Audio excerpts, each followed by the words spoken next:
Hello everybody and welcome back to the channel. We've got an article here that wanted to share with everybody, so let's go over to the article and jump into the details because it's speaking about something rather interesting. It says here FCA finalizes landmark crypto rules to make UK a global hub. So the UK regulator has published its final rulebook for crypto firms ahead of a mandatory regime coming into force in late 2027.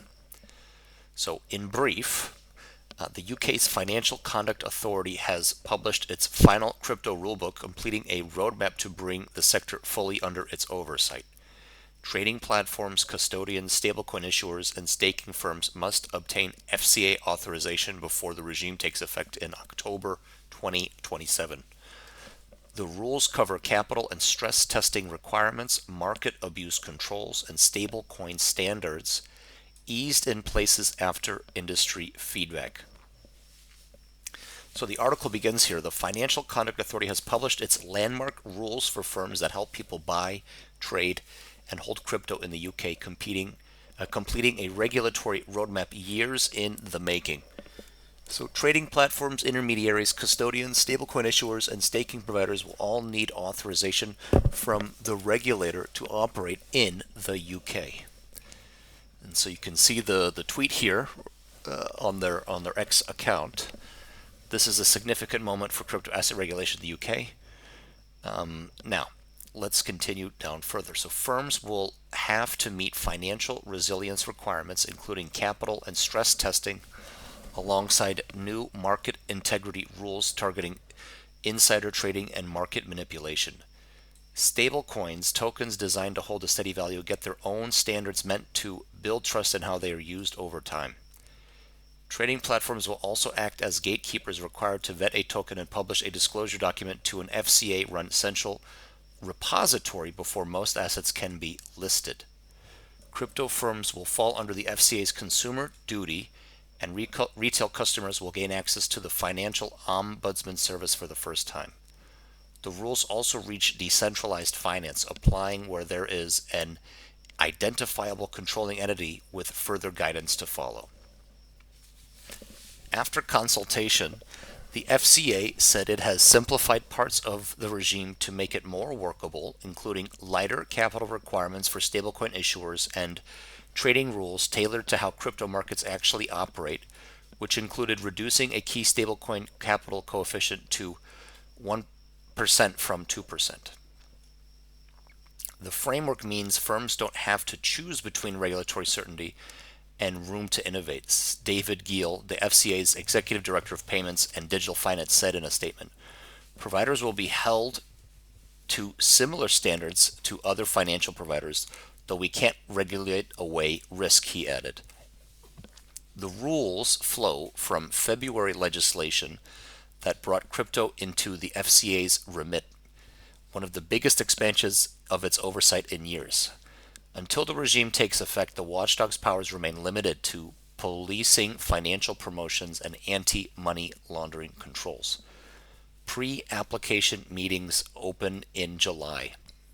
Firms can apply for authorization between September 30th, 2026 and February 28th, 2027, and the mandatory regime goes live on October 25th, 2027.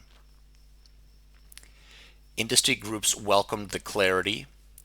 Crypto UK's Sue Carpenter said the finalized guidance lets the UK move forward with more certainty as a competitive jurisdiction, while UK Finance praised a balanced approach that encourages innovation and protects consumers. The FCA is also working with the Bank of England, which will supervise large systemic stablecoins on a joint regime. Hannah Meakin, partner at law firm Norton Rose Fulbright, called the rules a significant step in bringing crypto into a more established regulatory framework in the UK. The regulator is aiming to address key risks that may have held back wider adoption, she added, applying familiar financial services standards to areas including consumer protection, governance, and market integrity. The package caps a busy stretch of UK crypto policy making. The FCA set out the path to regulation through a consultation in April, while last week the Bank of England eased its stablecoin rules, scrapping individual holding caps in favor of a £40 billion issuance limit. For crypto firms, said Meakin, the focus will now be on preparing for authorization and ensuring they have the necessary systems, controls, and organizational arrangements in place well ahead of implementation. So that is the completion of the article. And the reason that we wanted to go through this is because we don't often cover the United Kingdom on this channel. So it's good to see that the regulating authority, the FCA, the Financial Conduct Authority, has now pushed through some legislation, and they will now be coming into effect in October of 2027, which is next year. So now that there is this transition period in place, people very soon in the next few months will be able to apply. But most importantly, this article also asked comment from a law firm. But as you see at the beginning of the article here, very simple, basic steps. Firms will need to meet financial resilience requirements, including capital and stress testing, such as most firms that are in financial services, alongside new market integrity rules targeting insider trading and market manipulation. So that's simply also maturing the industry to function similar to banking and finance industries and asset management industries. So that's good.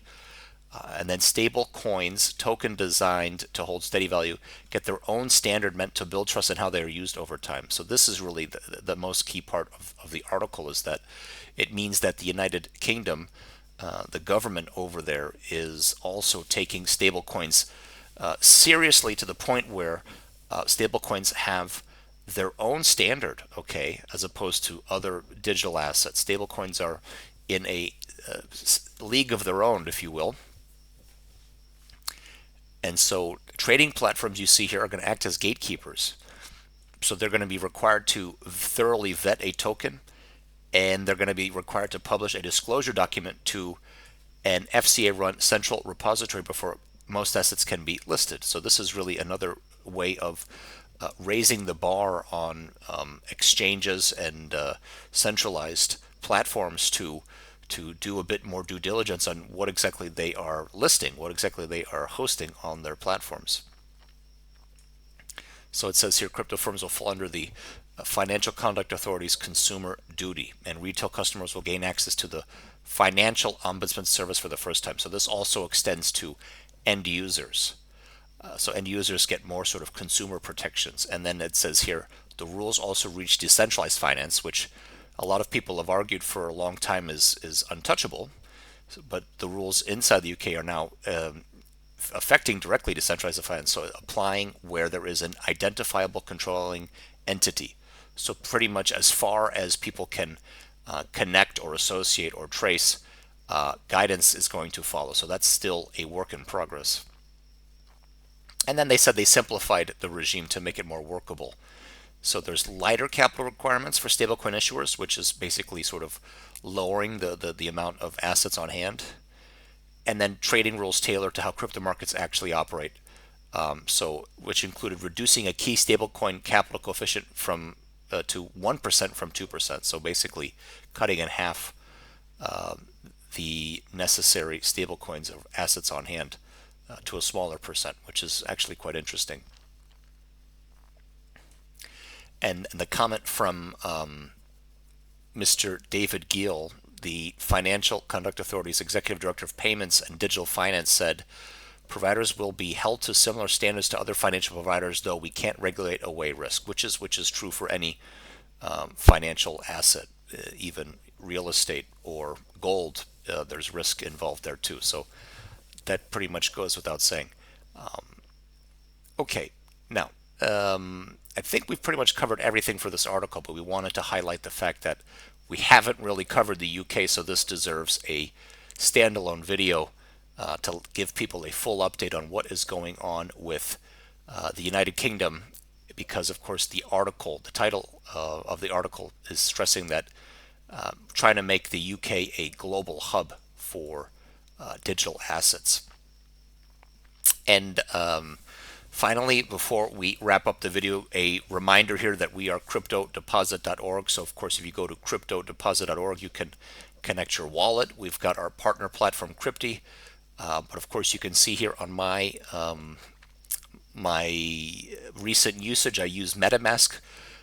It's the easiest one that of course I'm using it for the longest time, really, a MetaMask, but there's dozens and dozens and dozens of wallets that are compatible with the cryptodeposit.org platform. So the custody usually, as you'll see here, is just going to remain on your phone or on your own desktop if you use a sort of browser extension in Google Chrome or whatever.